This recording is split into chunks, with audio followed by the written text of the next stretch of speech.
अस्सलाम वालेकुम dear student. आपने मोबाइल के अंदर जो इस्तेमाल होने वाली बैटरी है उसको देखा होगा, जिसे आपने एक ड्राई सेल है, उसे हम केमिस्ट्री की लैंग्वेज में सेल कहते हैं। ऐसे रिमोट के अंदर इस्तेमाल होने वाला सेल या बच्चों मुख्तलिफ इलेक्ट्रॉनिक्स इंस्ट्रूमेंट के अंदर जो सेल इस्तेमाल हो रहे होते हैं उन सब को आपने गैल्वेनिक सेल कहते हैं या उन्हीं को आपने वोल्टा सेल कहते हैं। तो आज जिस चीज के बारे में हमने पढ़ना है ये हमारी 11th क्लास की केमिस्ट्री है, चैप्टर नंबर 10 है। और आज हमारा लेक्चर नंबर 8 है और इसको हम डिस्कस करेंगे structure and composition and working of galvanic cell, that is also known as a electrochemical cell. इसी सेल को बच्चों आपने इलेक्ट्रोकेमिकल सेल कहते हैं। ये काम कैसे करता है ये हम देखते हैं। तो सबसे पहली बात है कि इस सेल में होता क्या है, मतलब आपके पास कोई कैमरा है, मोबाइल है, तो इसके अंदर एक केमिकल रिएक्शन होगा। जब भी आपको जरूरत होगी तो वहां पे केमिकल रिएक्शन होगा और इसके नतीजे में एक इलेक्ट्रिक करंट पैदा होगा। इस इंस्ट्रूमेंट को आपने गैल्वेनिक सेल कहेंगे या इसे कलेक्टिवली कहेंगे। ये एक आपके पास इलेक्ट्रोकेमिकल सेल की एक एग्जांपल है। तो अब हम इसे डिफाइन करते हैं कि व्हाट इज, तो आप कहेंगे a cell in which conversion of chemical energy into electrical energy. तो इसमें केमिकल एनर्जी जो होती है उसको इलेक्ट्रिकल एनर्जी में कन्वर्ट किया जाता है। टेक्स प्लेस स्पॉन्टेनियसली इन एक्सोथर्मिक रिडॉक्स रिएक्शन। तो इसके अंदर जो रिएक्शन हो रहा होता है उसे आपने एक्सोथर्मिक रिडॉक्स रिएक्शंस कहते हैं। तब ये आपके पास इलेक्ट्रिकल एनर्जी पैदा होती है केमिकल रिएक्शंस के नतीजे में। तो इस सेल को आपने गैल्वेनिक सेल कहते हैं। That is also known as a voltaic cell.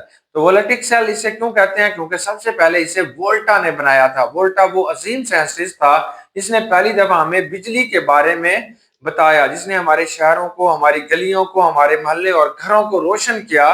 तो वो वोल्टा का बड़ा कमाल था, उसने ये सेल बना के गया। इसलिए उसे एजाज, उसके एजाज में या उसे खराज तहसीन पेश करने के लिए गैल्वेनिक सेल को आपने वोलेटिक सेल का नाम भी देते हैं। ये कॉमन सेल है। अब आपके जहन में बहुत सारे क्वेश्चंस आ रहे होंगे कि there is a great difference between this cell या battery of mobile, laptop and household battery. जो घर के अंदर आपने यूपीएस के अंदर बैटरी इस्तेमाल की हुई है, सब में बहुत ज्यादा फर्क क्यों है? कहीं पे लिक्विड होती है, कहीं पे ड्राई होती है। जैसे गाड़ियों की बैटरी ड्राई है, लिक्विड है, उसमें जब भी केमिकल आप उसे ऑन करते हैं, गाड़ी को स्टार्ट करते हैं, तो उसमें केमिकल रिएक्शन होगा और उसके नतीजे में बिजली पैदा होगी। तो बच्चों वक्त के साथ साथ ये सारी चीजें चेंज होती गई, जिद्दत इसमें आती गई, लेकिन इसका बेसिक प्रिंसिपल जो था वो वोल्टा ही हमें बता गया। इसलिए हम इसे गैल्वेनिक सेल ही कहते हैं। ये गैल्वेनिक के नाम से जाना जाता है, वोलेटिक सेल भी कहते हैं। इसी की जो टाइप्स होती हैं आगे, ड्राई सेल हैं, वेट सेल हैं, सारे एक ही फंक्शन के ऊपर काम कर रहे हैं। कोई केमिकल रिएक्शन करेंगे तो बिजली पैदा होगी। अब आपने बताना है कि इसके अंदर होगा क्या। ये हम पुराना सेल पढ़ रहे हैं जो वोल्टा ने बनाया था पहले शुरू में। अब इसमें थोड़ी जिद्दत आ गई है। शुरू में क्या था, it also known as a voltaic cell. तो it consist of two half cell. शुरू में इसके दो हाफ सेल होते थे, दो डब्बे लेते थे, एक कंपार्टमेंट फिर दूसरा compartment, consist of two half cell, या इसके दो कंपार्टमेंट होते थे। लेकिन जो यूपीएस की, जो आमतौर पर मोबाइल की बैटरी है या घर में रिमोट वाला सेल है, उसके तो दो खाने नहीं होते, उसके भी दो खाने होते हैं। लेकिन क्योंकि जिद्दत आने के बाद उसको थोड़ा रिड्यूस कर दिया गया, छोटा कर दिया गया, और मोबाइल की बैटरियां आपने मोबाइल के मुताबिक उनको बना दिया गया। तो इसके दो कंपार्टमेंट होंगे। अब हम इसके जनरल प्रिंसिपल को पढ़ते हैं। तो इसके बच्चों दो कंपार्टमेंट होंगे। Each cell undergo half reaction. दो कंपार्टमेंट में आधा आधा रिएक्शन होगा। एक कंपार्टमेंट में आधा रिएक्शन होगा और दूसरे कंपार्टमेंट में भी आधा रिएक्शन होगा। कैसे रिएक्शन होंगे, कौन से रिएक्शन होंगे? तो एक जो कंपार्टमेंट होगा इसमें बेटा ऑक्सीडेशन हो रही होगी, मतलब वहां से इलेक्ट्रॉन निकल रहे होंगे। बिजली क्या होती है? इलेक्ट्रॉन के बहाव को बिजली कहते हैं। कहीं से अगर इलेक्ट्रॉन जा रहे होते हैं तो आप इसी चीज को बिजली कहते हैं। तो ऑक्सीडेशन हो रही होगी एक हाफ सेल में। दूसरे हाफ सेल में क्या हो रही होगी? रिडक्शन हो रही होंगी। एक जगह से बेटा इलेक्ट्रॉन जा रहे होंगे, दूसरा इसे एक्सेप्ट कर रहे होंगे। इस तरीके से इलेक्ट्रॉन का ये जो बहाव चल रहा होगा, that is known as a electricity या इलेक्ट्रिक एनर्जी कहेंगे, या इसी चीज को बेटा आपने इलेक्ट्रिक पोटेंशियल का नाम भी देते हैं। अब यहाँ पे कैसे करंट फ्लो करेंगे, तो इसमें दो चीजों का होना जरूरी है। एक इलेक्ट्रोड को आप एनोड कहेंगे और दूसरे इलेक्ट्रोड को आपने कैथोड कहेंगे। एनोड क्या होगा? ये वो इलेक्ट्रोड होगा वेयर ऑक्सीडेशन टेक्स प्लेस, मतलब जहां से इलेक्ट्रॉन निकलेंगे, ऑक्सीडेशन जहां पे हो रही होगी, उस चीज को बच्चों आपने क्या नाम देना है? इनोड का नाम देना है। ये जो गैल्वेनिक सेल होता है इसके ऊपर जो एनोड आप ले रहे होते हैं इसको आपने नेगेटिव चार्ज लेते हैं। जब ये इलेक्ट्रोलाइटिक सेल बन जाता है तब इसके ऊपर पॉजिटिव चार्ज आ जाता है। ये जो कैथोड होगा इसमें जो इलेक्ट्रोड जहां पे रिडक्शन हो रही होती है इसको बेटा आप कैथोड कहते हैं।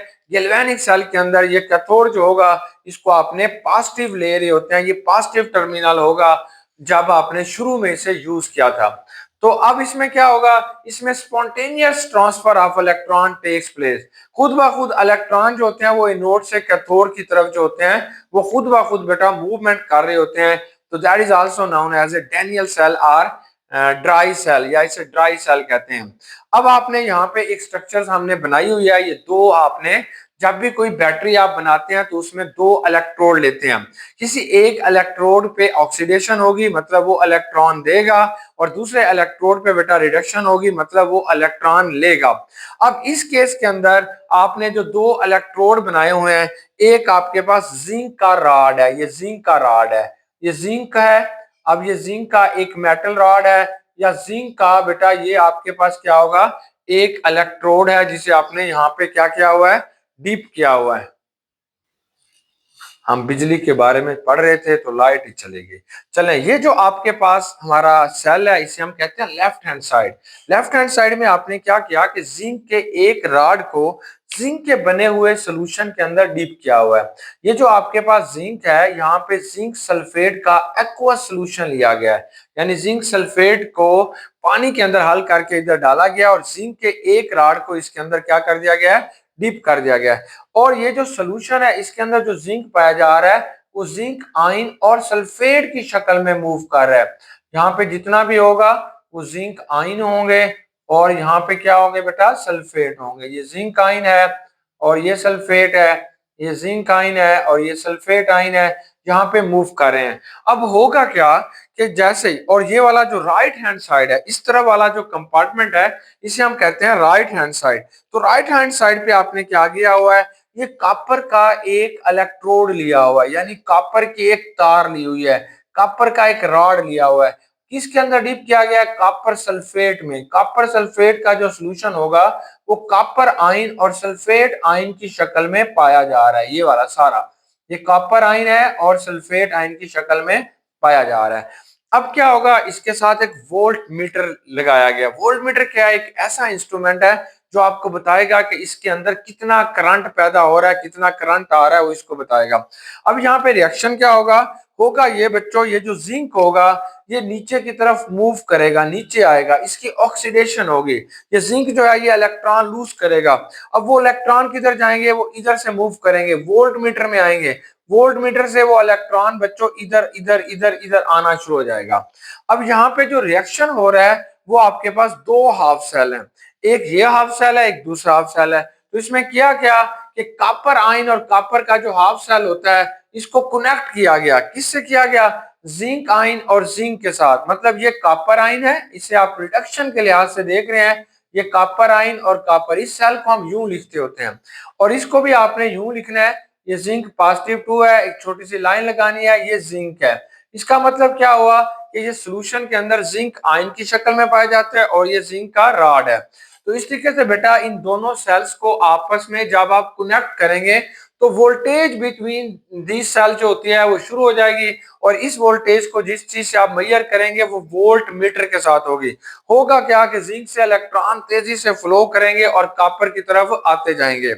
अब आपने यहाँ पे किया क्या है, तो बेटा हमने ये किया है कि metal rod in each half cell, ये जो आपको रॉड नजर आ रहे हैं ये मेटल के थे। तो metal rod in each half cells are connected by wires. इन मेटल रॉड्स को आपने वायर्स के साथ जोड़ दिया है to a high resistance voltmeter. एक वोल्ट मीटर के साथ इन दोनों को, वायर्स के साथ इन रॉड्स को आपने जोड़ दिया गया। फिर क्या हुआ, अब electron flow from external circuit from the metal. अब एक मेटल से इलेक्ट्रॉन जो होते हैं वो फ्लो करके दूसरे मेटल की तरफ जाएंगे। जब भी आप बैटरी बनाएंगे तो आपने दो मेटल तो इस्तेमाल करने होते हैं, एक एनोड होगा और दूसरा क्या होगा, कैथोड होगा। अब इलेक्ट्रॉन किधर से किधर मूव करेंगे, तो ये अब आपको ये बताना चाहता है। ये जो सेल है ये हमने रिडक्शन पोटेंशियल के लिहाज से बनाया है हमारी बुक के अंदर। तो अक्सर बच्चे समझते हैं शायद ये गलत है, ये गलत नहीं है, उसने इसे रिडक्शन पोटेंशियल के हवाले से जो है अरेंज किया गया।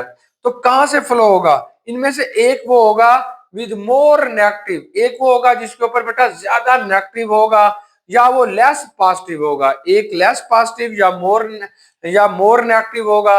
इलेक्ट्रोड पोटेंशियल उसका होगा, वहां से क्या होगा to the metal with less, जिसके ऊपर लेस नेगेटिव होगा या मोर पॉजिटिव इलेक्ट्रोड पोटेंशियल होगा, वहां पे इलेक्ट्रॉन ट्रांसफर होंगे। तो आपको भी समझ नहीं आई, अब आएगी। देखिए जैसे ये कॉपर है, कॉपर इसकी जो रिडक्शन पोटेंशियल है ये पॉजिटिव 2 ली गई है, इसके अंदर ये दो इलेक्ट्रॉन ऐड हो रहे हैं, इसके नतीजे में क्या बन रहा है? ये कॉपर बन रहा है। अब इसका इलेक्ट्रोड पोटेंशियल की वैल्यू क्या होगी? तो आप लिखोगे ई नॉट, ये इसकी रिडक्शन लिखोगे आर ई डी, यहाँ पे वैल्यू आएगी पॉजिटिव 0.34 वोल्ट, ये इसकी रिडक्शन पोटेंशियल या इलेक्ट्रोड पोटेंशियल की वैल्यू है। अब दूसरा इसका साथी कौन है? जिंक है। अब जिंक की रिडक्शन करा के देखिए, जिंक की जो रिडक्शन होती है वो आपने दो इलेक्ट्रॉन लगाए, किस में कन्वर्ट होगा? जिंक के अंदर। तो इस अमल को आपने देखना है, तो यहाँ पे आपके पास क्या होगी? ई नॉट, इसे आप कहेंगे ऑक्सीडेशन। तो इसकी वैल्यू क्या आएगी? माइनस कितनी आएगी?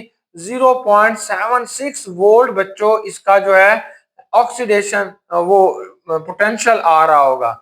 ये जो पोटेंशियल इसका यहाँ पे आपने लिखा हुआ है that is a reduction potential, ये दोनों का आपने रिडक्शन पोटेंशियल लिया हुआ है, दोनों के अंदर आपने इलेक्ट्रॉन जो होते हैं वो ऐड किए हैं। सॉरी यहाँ पे ऑक्सीडेशन लिखा गया था, नहीं ये भी रिडक्शन पोटेंशियल है, दोनों को रिडक्शन पोटेंशियल के लिहाज से आपने देखा था।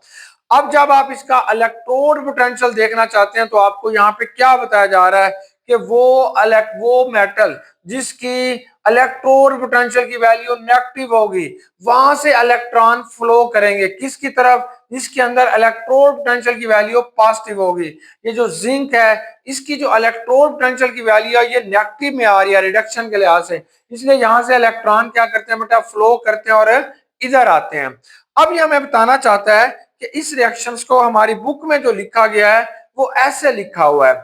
अब इसकी एक्चुअली रिडक्शन नहीं हो रही, ये रिडक्शन को पसंद ही नहीं कर रहा। हमने पहले लेक्चर में पढ़ा था कि जिसकी वैल्यूज नेगेटिव में आ रही हो तो वो काम पॉसिबल नहीं होता, आपने सिर्फ पॉजिटिव वाली वैल्यूज को देखना होता है। तो अब बेटा इसकी जो पॉजिटिव वैल्यू है, एक्चुअली ये जो जिंक होगा ये इलेक्ट्रॉन लूज करता है, इसकी ये खसूसियत होती है कि ये ऑक्सीडेशन शो करेगा, क्योंकि ये इलेक्ट्रॉन लेना नहीं इलेक्ट्रॉन देना पसंद करेगा। तो इसकी वैल्यूज को आगे चल के ये खुद भी हमें बताता है, इसकी जो वैल्यू होगी वो पॉजिटिव 0.76 वोल्ट हो जाएगी। तो इसकी ऑक्सीडेशन पोटेंशियल की वैल्यू बेटा आपके पास ये वाली होगी जो इसकी एक्चुअल काम हो रहा था। अब इस किसी भी सेल को लिखते कैसे हैं? मतलब जैसे आप एक शेर लिखते हैं, उसके फिर आप उसकी तशरीह जो करते हैं उसमें कई कई सफ़े आप लिख देते हैं कि जनाब शायर क्या कह रहे हैं। तो यहाँ पे भी इलेक्ट्रोकेमिस्ट्री के अंदर एक छोटा सा पॉइंट लिखेंगे तो वहां से आपको इतना पता चलेगा कि किधर से इलेक्ट्रॉन किधर जा रहे हैं। हमारी बुक में ये जो लिखा गया है वो ऐसे लिखा गया है, पॉजिटिव 2 है और ये कॉपर में आ रहा है, ये दो लकीरें। अभी इसकी हम बात करते हैं, इसे हम सॉल्ट ब्रिज कहते हैं। ये जिंक पॉजिटिव 2 लिखा गया है, फिर एक छोटी लकीर है यहाँ पे बेटा फिर उसने जिंक लिख दिया गया है। अब इस रिएक्शंस को थोड़ा आपने समझना है, ये हमें कहना चाहता है ये जिंक जब इलेक्ट्रॉन खारिज करेगा तो इस शक्ल में आएगा, ये वाला जिंक जब इलेक्ट्रॉन लूज करेगा तो जिंक आयन की शक्ल में आएगा। वो इलेक्ट्रॉन जो होते हैं वो ये वाला कॉपर लेगा तो कॉपर में मेटल में कन्वर्ट हो जाएगा। लेकिन मैं समझता हूं कि अगर इसको ऐसे लिखा जाता तो ये ज्यादा खूबसूरत था। कैसे बच्चों? ये वाला ये जिंक है, इसने इलेक्ट्रॉन को लूज किया, मतलब इसकी ऑक्सीडेशन हुई। यहाँ पे ये जिंक सॉलिड है, यहाँ पे ये जिंक एक्वस हो जाएगा, इसने इलेक्ट्रॉन लूज कर दिए तो जिंक आयन में आ गया। ये हमारे पास ना सॉल्ट ब्रिज होगी। अब क्या होगा? ये जो कॉपर पॉजिटिव 2 है, यहाँ पे जो कॉपर फिर रहे थे ये एक्वस हैं, ये इन इलेक्ट्रॉन्स को एक्सेप्ट करेंगे और फिर कॉपर सॉलिड के अंदर कन्वर्ट हो जाएंगे। ये बेटा इसका एक्वस होता है, ये एक्वस है फिर सॉलिड के अंदर कन्वर्ट हो जाएंगे। ये किसी भी सेल को रिप्रेजेंटेशन करने का एक बेहतरीन तरीका है कि इस जिंक ने इलेक्ट्रॉन दिए इसमें चले गए इसमें। तो अगर जब भी कोई सेल बनाया जाता है तो एक थोड़ी सी बात वहां पे लिख दी जाती है कि यहाँ पे ये केमिकल रिएक्शन होगा, तो बनाने वाली कंपनी या बनाने वाला शख्स आसानी के साथ समझ आता है कि इसमें कैसा रिडॉक्स रिएक्शन हो रहा है। तो ये वाला अगर फार्मूला ऐसे लिखा जाए तो ये ज्यादा बेहतर है। तो आपने इसको ठीक कर लेना है, आपने इसे ऐसे लिखना है। तो अब बेटा होगा क्या कि यहाँ पे मुसलसल ये जो जिंक है वो इलेक्ट्रॉन लूज करेगा, नीचे जाता जाएगा, जिंक आयन बनते जाएंगे। तो मतलब ये है यहाँ पे जिंक आयन की तादाद बहुत ज्यादा हो जाएगी, और यहाँ पे बेटा ये जो कॉपर आयन है वो इलेक्ट्रॉन लेते जाएंगे, और इस तरीके से यहाँ पे सल्फेट आयन की, नेगेटिव आयन की तादाद ज्यादा हो जाएगी। अब क्या होगा, इस दोनों के अंदर जो चार्जेस आयन आयंस को बराबर करने के लिए ये बेटा हमने यहाँ पे एक, ये आपको यू शेप एक रॉड नजर आ रहा है, इस रॉड को हमने साल्ट ब्रिज कहते हैं। साल्ट ब्रिज यानी साल्ट की बना हुआ एक ब्रिज होता है। ब्रिज क्या होता है आप जानते हैं, दो चीजों को जोड़ने वाले, को कनेक्ट करने वाली जो प्रोसेस हो रहा होता है उसे आपने ब्रिज कहते हैं। ब्रिज क्या करता है, use to complete the electrical circuit, ये इलेक्ट्रिकल सर्किट को मुकम्मल करता है, पहली बात। दूसरी बात क्या है, क्या करेगा, allows the movement of ions between two half cell so that ionic balance is maintain. अब बच्चों ये जो जिंक था इसने मुसलसल इलेक्ट्रॉन खारिज करता गया है, वो इलेक्ट्रॉन इधर जिंक का नीचे, इलेक्ट्रॉन इधर जिंक का नीचे, मतलब इसके अगर 1000 जो इसने इलेक्ट्रॉन खारिज किए हैं तो 500, क्योंकि एक जिंक ने 2 इलेक्ट्रॉन खारिज करने हैं, तो 500 जिंक जो होगा जिंक आयन के अंदर कन्वर्ट होते जा रहे हैं। इस तरीके से बेटा जिंक आयन की तादाद जो होगी वो नीचे बढ़ना शुरू हो जाएगी, जिंक आयन ज्यादा होना शुरू हो जाएंगे, और इधर वो इलेक्ट्रॉन ये कॉपर एक्सेप्ट करता चला जाएगा, और कॉपर आयन की तादाद जो होती है, और फिर कॉपर यहाँ पे डिपॉजिट होता जाएगा, और नीचे बेटा कॉपर आयन की तादाद कम हो जाएगी और सल्फेट आयन की तादाद ज्यादा हो जाएगी। अब यहाँ पे जो किरदार अदा करेगा कौन करेगा, साल्ट ब्रिज करेगा। ये क्या करेगा, दोनों तरफ आयंस को मेंटेन करेगा, जिसे हम कहते हैं चार्ज अक्यूमुलेशन, या जिसे हम कहते हैं जंक्शन पोटेंशियल ऑफ आयंस, कि ये जो आयंस किसी एक तरफ ज्यादा हो गए तो इसे आपने चार्ज अक्यूमुलेशन कहते हैं। तो ये साल्ट ब्रिज जो होती है इस चार्ज अक्यूमुलेशन से बचाएगी।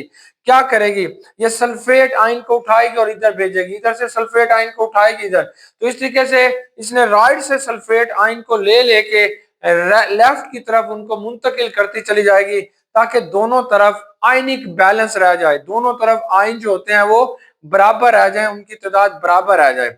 अगर ये साल्ट ब्रिज ना होगी तो इधर पॉजिटिव आयन की तादाद बहुत ज्यादा हो जाएगी, तो ये जो सर्किट होगा ये ड्रॉप हो जाएगा, सॉल्ट ब्रिज नहीं होगी, ये काम करना छोड़ देगा, बिजली पैदा नहीं होगी।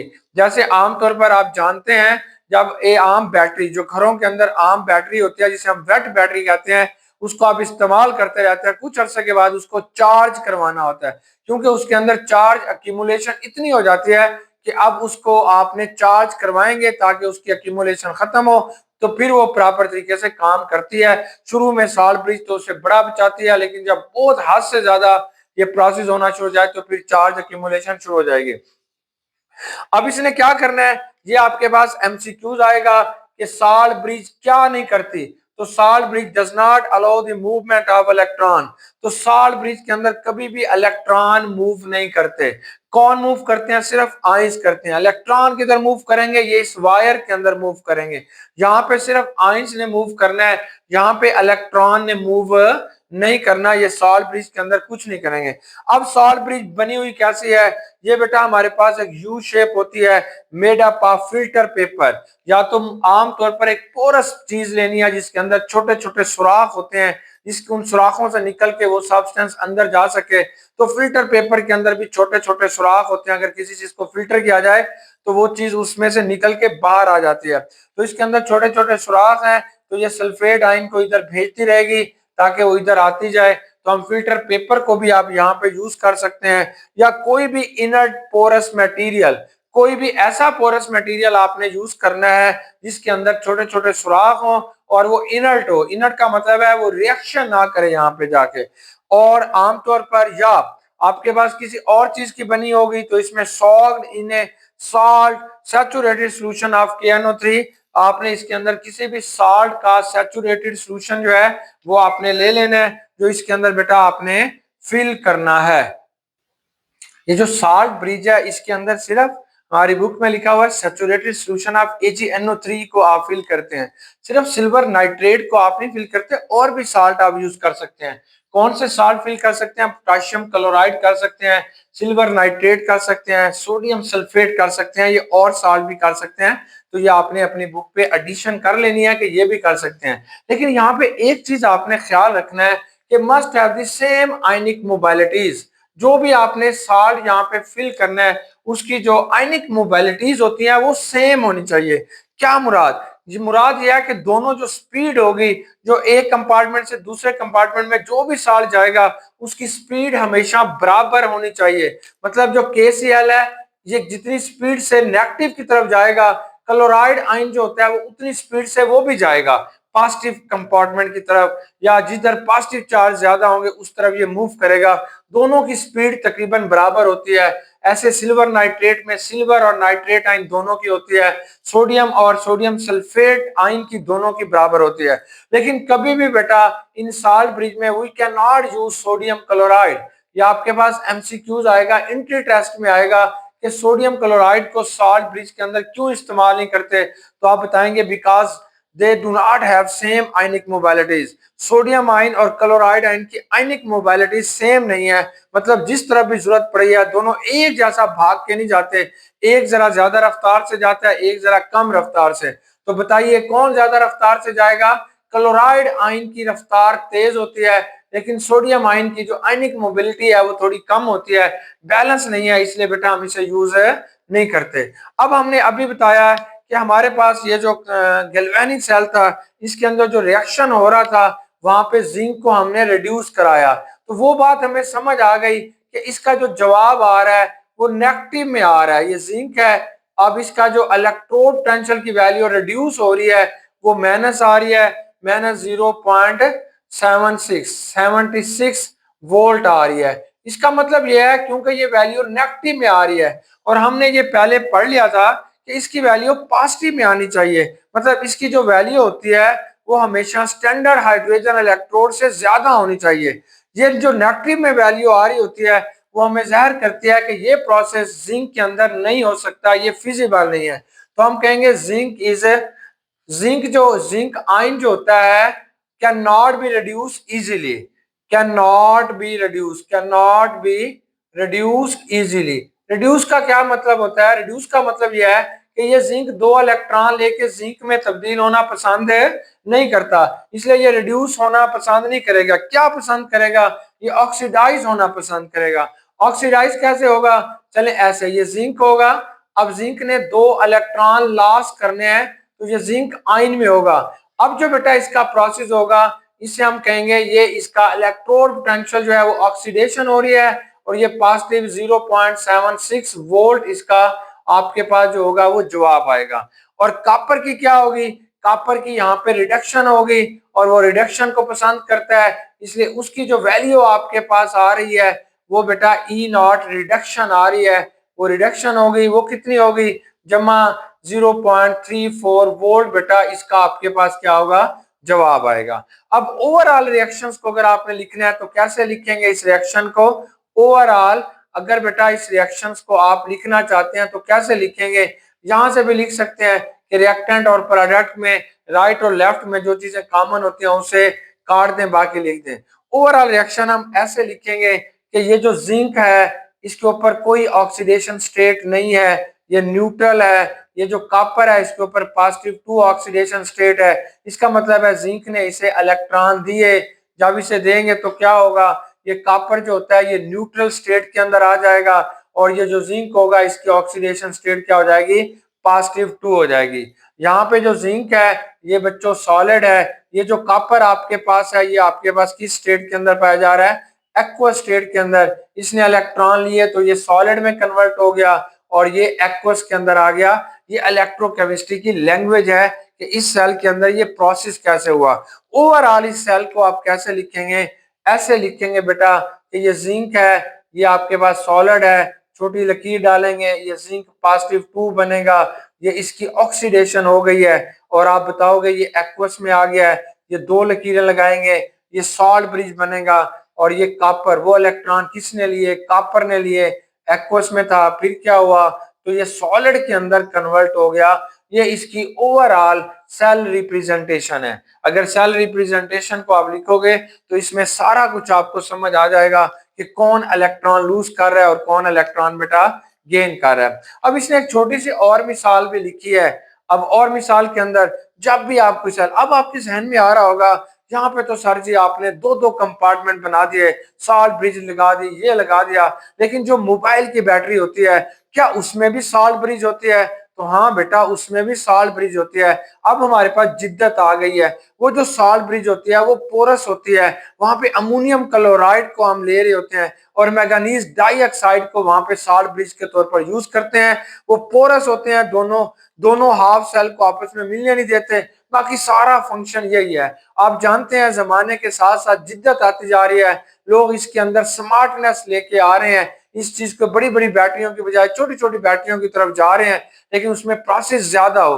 तो सेम प्रोसेस होगा, सब कुछ यही होगा, एनोड कैथोड ऑक्सीडेशन रिडक्शन सब कुछ यही होगा, लेकिन उसके अंदर जो सॉल्ट ब्रिज है उसका थोड़ी शेप को चेंज करके बना दी गई है, लेकिन प्रोसेस यही वाला होगा जो वोल्टा ने हमें बताया हुआ है। ये इसका रिएक्शन। अब हमारी बुक के अंदर लास्ट में दो लाइनें लिखी गई हैं कि अगर आपने कहीं पे सिल्वर सिल्वर को ले लेते हैं और दूसरी जो चीज बेटा आपने साथ लेनी है वो आपके पास जिंक होता है। अगर सिल्वर और जिंक का आप कोई भी बैटरी बनाना चाहते हैं फिर क्या होगा, कौन ऑक्सीडाइज होगा कौन रिड्यूस होगा? तो याद रखिए कि ये जो सिल्वर होगा इसके ऊपर +1 है, हम रिडक्शन के साथ चल रहे हैं, ये सिल्वर में कन्वर्ट हो रहा है। तो यहाँ पे जो इसकी वैल्यू आएगी वो पॉजिटिव में आएगी, पॉजिटिव में, पॉजिटिव से मोर पॉजिटिव होगी। इसका मतलब ये होगा कि ये जो जिंक है ये मोर पॉजिटिव है, it act as a cathode. ये जो जिंक होगा, ये जो जिंक होगा बेटा इसको भी उसने वैसे ही बताया हुआ है, लेकिन जिंक जो होगा ये नॉट इजीली ऑक्सीडाइज और नॉट इजीली रिड्यूस, सॉरी ये इजीली रिड्यूस नहीं होगा, इसलिए यहाँ पे इसने इसकी रिडक्शन दिखाई है more negative terminal, more negative terminal इसे बना के दिखाया गया है। तो ये यहाँ पे एनोड का काम करेगा। अगर एक्चुअली आप इस सेल की रिप्रेजेंटेशन जैसे आपने ये लिखी है वैसे लिखना चाहते हैं तो कैसे लिखेंगे? आप लिखेंगे ये जिंक। कैसे लिखेंगे बेटा? आपने बताना है ये जिंक सॉलिड था, फिर क्या हुआ, ये छोटी लकीर है, ये जिंक आयन में कन्वर्ट हो गया, इसने 2 इलेक्ट्रॉन दिए, फिर क्या हुआ, कोई 2 इलेक्ट्रॉन एजी ने ले लिए, फिर वो सिल्वर मेटल के अंदर कन्वर्ट हो गया। मतलब यह है कि यहाँ पे जिंक की ऑक्सीडेशन होगी और सिल्वर की जो काम होगा उसे आपने कहते हैं कि उसकी रिडक्शन होगी। अब हमारी जो चेक क्विक है 10.6 जो हमें बताई गई है चेक क्विक, उसको अब हम करते हैं। उसमें पहला वन क्वेश्चन ये है कि what is the function of salt bridge, कि ये जो सॉल्ट ब्रिज की आप बातें कर रहे हैं इसके अंदर उसका क्या फंक्शन है? भाई सारा फंक्शन इसका है, ये दोनों सॉल्यूशंस को अलग रखती है, दोनों को न्यूट्रल रखती है, चार्ज अक्यूमुलेशन ही होने देती है। अगर किसी तरफ चार्ज ज्यादा हो जाए तो दूसरी तरफ से उस चार्ज को उस तरफ पहुंचा देती है, यानी चार्ज अक्यूमुलेशन से बच्चों उसे बचाती है, न्यूट्रल रखती है। ये इसका इंपॉर्टेंट फायदा है। दूसरा उसने कहा कि आपके पास एक सेल है जिसके अंदर आपने कॉपर को इस्तेमाल कर रहे हैं और साथ बेटा आपने आयरन को इस्तेमाल कर रहे हैं, तो बताओ इसकी इलेक्ट्रोड पोटेंशियल की वैल्यू कितनी होगी, कैलकुलेट करके बता दीजिएगा। अब आपने बताना है, ये हम एक्टिविटी सीरीज पढ़ेंगे, उसको देख के आपको आसानी से पता चल जाएगा जब भी आप किसी फैक्ट्री के अंदर सेल बनाना चाहते हैं तो कौन सी चीज आपने एनोड लेंगे और कौन सा बेटा आपने कैथोड लेंगे। तो हाइड्रोजन से जो ऊपर एक्टिविटी सीरीज के अंदर मौजूद होते हैं वो सारे एनोड के तौर पर इस्तेमाल होते हैं, उनकी रिडक्शन जो होती है वो आसानी के साथ नहीं होती, और हाइड्रोजन से नीचे वाले जो होते हैं उनकी रिडक्शन आसानी के साथ होगी। तो वहां पे आपको बताया गया ये कॉपर है, ये कॉपर +2 है, वहां पे इसकी कीमत थोड़ी गलत लिखी गई है। जब ये 2 इलेक्ट्रॉन लेगा तो ये कॉपर में कन्वर्ट हो जाएगा। इसको जो आप कहते हैं इसको आप कहेंगे रिडक्शन, कि कॉपर की जो है ये रिडक्शन हो गई है। कितनी हो गई? जीरो पॉजिटिव आएगा, 0.34 वोल्ट आएगा, 34 वोल्ट आप इसके साथ लिख देंगे, ये आ गया। अब दूसरा बेटा जो उसने लिया हुआ है वो आयरन है। आयरन आयरन क्या करेगा? ये 2 इलेक्ट्रॉन, इसने इसको भी रिडक्शन के लिहाज से दिखाया गया है, ये 2 इलेक्ट्रॉन लेगा, ये जो आयरन +2 दिखाया गया है ये 2 इलेक्ट्रॉन लेगा, इसकी भी उसने रिडक्शन दिखाई गई है, और इसका जो जवाब आपके पास आएगा वो रिडक्शन वो इसने दिखाया गया है, ये माइनस आएगा, 0.44 आएगा, ये वाला इसका जवाब आएगा। लेकिन एक्चुअली ये जो आयरन होता है, ये इसकी बच्चों ऑक्सीडेशन हो रही है, ये आयरन ने इलेक्ट्रॉन को लूज करेगा। अब आपने इसका इलेक्ट्रोड पोटेंशियल जो है वो दोनों तरह से लिख सकते हैं, ऑक्सीडेशन के लिहाज से भी लिख सकते हैं, रिडक्शन के लिहाज से भी लिख सकते हैं। अब यहाँ पे आपने इसको कैथोड, यानी ये जो कॉपर है ये आपके पास कैथोड बना हुआ है, ये क्या बना हुआ है, एनोड। अब आपने दोनों लिखने हैं, यहाँ पे आप लिखोगे ई नॉट के इसका जो इलेक्ट्रोड पोटेंशियल की वैल्यू होती है किसके बराबर होगी, यहाँ पे लिखोगे ई नॉट कैथोड की वैल्यू लिखनी है आपने। यहाँ पे आपने क्या लिखना है, ई नॉट, आपने यहाँ पे जो ई नॉट लिखेंगे ये बेटा जो हमारे पास आ रही होती है इसको आपने लिखना है रिडक्शन, कि ये जो ई नॉट आपके पास आएगी वो बच्चों यहाँ पे आपके पास एनोड हो रहा है। लेकिन यहाँ पे अब आपने पॉजिटिव नहीं लिखेंगे, ये आपने नेगेटिव लिखेंगे। तो ये कैथोड की जो वैल्यू होती है ये 0.34 वोल्ट है, माइनस आएगा, ये माइनस यहाँ पे लिखेंगे 0.44 आएगा। इसका जवाब कितना आएगा, 0.34 है, पॉजिटिव आएगा 0.44 है। दोनों को बच्चों जमा करें, 0.44 को और 0.34 को, जवाब क्या आएगा, 7.078 वोल्ट।